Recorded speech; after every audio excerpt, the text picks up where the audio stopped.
longest shutdown in history. Is it time for senators to start staying here over the weekend? What message does that send? Well, I don't. I would hate to think that we would actually get that record, but what are we going to do? We're going in circles. The Democrats have to come to their senses at some point. We're not asking them to vote for any policies that they haven't already voted for.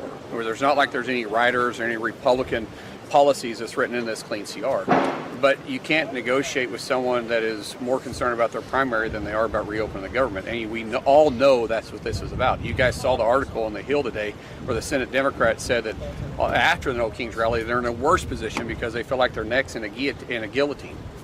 Do you think an Obamacare subsidies extension could even pass the Senate for a year? Well, I think the president's made it very clear that he wants to get health care working for the American people. So just to extend the policy that the Democrats put in to expire, because they could have made it permanent if they desired to make it permanent. This was a COVID subsidy that they put in. Would you vote for it? Not to extend it the way in current form, absolutely not, because the Democrats decided to make it expire.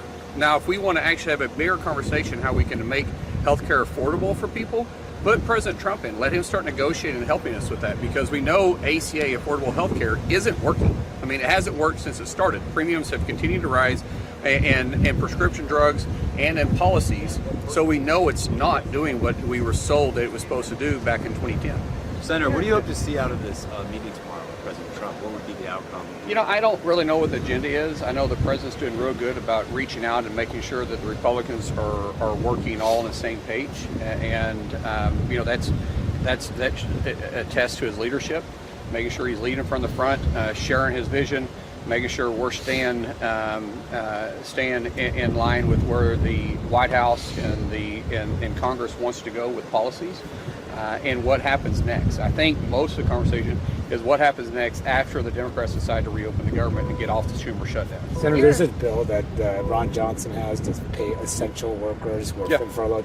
What about all federal workers? Should they be paid since they've been... Well, I think essential is where we're at right now. There's a push for get all of them. Well, we could get them. Democrats want to do all of them. They could do all of them. That'd be great. Do all of them. Reopen the government. All they have to vote for is the CR. But not a separate bill. They're asking for. If they're wanting to reopen the government and pay for all essential employees, then reopen the government and vote for the CR. That's really simple. You need to ask them if they're open for paying all federal workers. Then why don't they just reopen the government? What else is really left if they're not fighting to what? They're trying to keep the EPA closed at that point then? Because they want to keep the EPA programs going. What programs? I mean, running the federal government. The agencies need to be. So what is it that they're wanting to reopen then? Why don't they just reopen the government if they want to bring all federal employees back? Because then essentially all the employees are going to do what? Sit at their desk if the government isn't back open? They'll be sitting at home. They'll be furloughed but being paid apparently. Well, tell them to reopen the government. That'd be really easy. That'd be super easy. Congressman Chippewa has suggested maybe nuking the filibuster for government funding. What do you make of that suggestion? Well, Chip's not in the Senate, so maybe he could explain what he's thinking. I can't speak for Chip. Do you support nuking the filibuster? Do what? Do you support nuking the filibuster? I don't. I don't. Absolutely not. If we want to do something very extremely limited, just in case we do shut down to avoid shutdowns in the future, I may consider that. But to nuke, go nuclear on nuclear the filibuster, we all know that the Senate goes back and forth.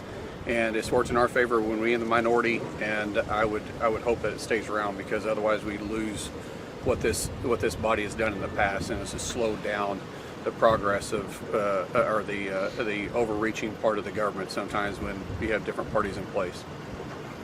Thank you, sir. Thank you.